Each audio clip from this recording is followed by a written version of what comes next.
Angkol, itaas ang kamot sa mga angkol. Bunalikol, bunalikol, bunalkol.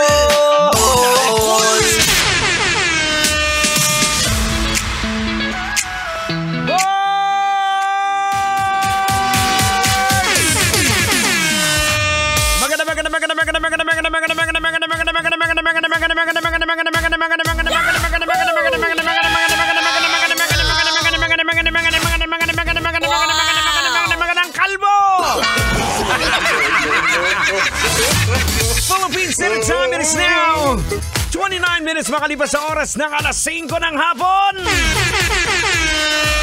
Kabisyo, boards, angkol, ante. Pagpatak ng alas 5. Sigaw ka, Jot! Kailangan pa bang i-memorize yan?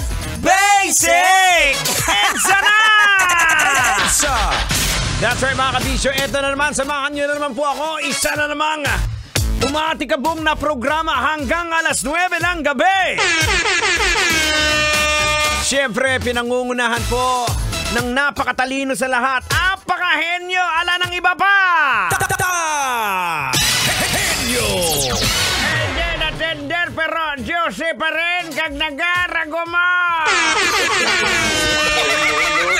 At siyempre mga kabisyo, kasama bit din itang henyo, ang kanyang napakakulit na apo. Walang iba kundi si Duday. Duday, say hello to everyone. Hello po sa inyong lahat po. Ako po si Duday. Kamusta po kayong lahat? Lalong-lalo na po sa lahat po ng mga bumabiyahe. Sa lahat po ng mga bumabiyahe po. Pa-north po, pa-north. Ay, Duday, wag kang gaganyan eh. Pambihira naman ma-offend yung mga angkol eh. Aray! Bakit ka naman matoktang? Ano pinagsasabihan mo yung apo ko? O bakit? Ano bang sinabi ni Duday? Duday, ano bang sinabi mo? Nonotangin yung sinabi ko lang naman sa mga bumabiyahe pa-north eh.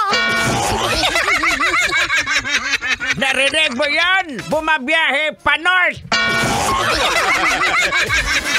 Bihira na. Uy, di sorry na. O, doon ka na. Maya, bigyan kita ng candy mamaya. Bihira naman. Ay, naku mga kabisyo, saan man ang biyahe ninyo? Alam ko, a lot of you is quite excited dahil papunta na po tayo sa ating Holy Week by next week. At syempre, ang Love Radio po para sa kaalaman ng lahat. By Wednesday, magpapahinga po muna kami lahat. So, ang maririnig po ninyo dito sa Love Radio on Wednesday ay ganito po.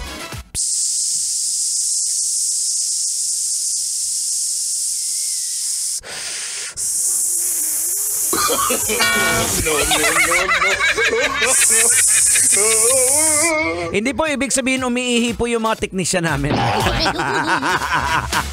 Hindi, magsa-sign up po kami. Ayan, for the maintenance. At syempre para sa pagninilay-nilay na rin din po, mga kabisyo. Wag niyong kakaligtaan ha. Again, next week po, ito po ay hindi po para sa bakasyon. Ito po ay panahon na para magnilay-nilay po tayo. Panahon na para i-commemorize po natin yung ginawa po ni Jesus Christ para sa ating lahat.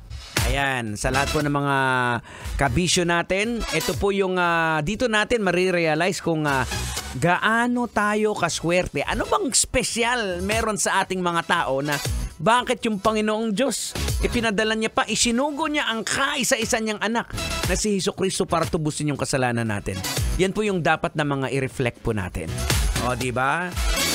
O, reklamo? Buti naman wala. Pero mga kabisyo, samahan niyo po ako ha. Hanggang alas 9 po tayo dito sa ating programang EDSA. At mamaya, marami po tayong mga tupiko na lologikan. At syempre, hindi lang po basta tawanan tayo dito. Marami din po kayong mga bagay-bagay na matututunan. Merong take home palagi dito sa programang EDSA. Wow! Diba? O, ngingiti ka na. Posibleng mag-lock joke ka. But, in the end, meron kang natututunan, meron kang ikukwento pag uwi mo sa bahay. O, di ba? 34 minutes after 5 o'clock. Kayo pa rin po yung nakatutok, syempre, dito sa pinakamalakas, pinakamalupit na programa sa radyo tuwing hapon. Ito po ang 90.7 Love Radio. Kailangan pa bang i-memorize yan? Basic! Kailangan pa bang i-memorize yan? Love Radio. Basic!